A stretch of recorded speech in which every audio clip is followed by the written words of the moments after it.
Cocoa కడితే కొరకొరమంటూ చూస్తారు. పొట్టి పొట్టి కౌని వేస్తే పట్టి పట్టి చూస్తారు. కోకా కాదు కౌను కాదు కట్టులోన ఏముంది, మీ కళ్ళల్లోనే అంతా ఉంది. మీ మగ బుద్ధి వంకర బుద్ధి. ఊ అంటవా అమ్మవా, ఊ అంటవా అమ్మవా,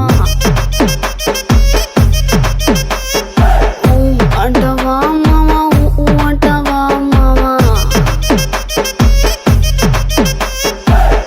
తెల్లగుంటే ఒకడు తల్ల కిందులవుతాడు, నల్లగుంటే ఒకడు అల్లారల్లరి చేస్తాడు. తెలుపు నలుపు కాదు మీకు రంగుతో పని ఏముంది, సందు దొరికిందంటే చాలు మీ మగ బుద్ధే వంకర బుద్ధి. ఊ అంటవా అమ్మవా, ఊ అంటవా అమ్మవా.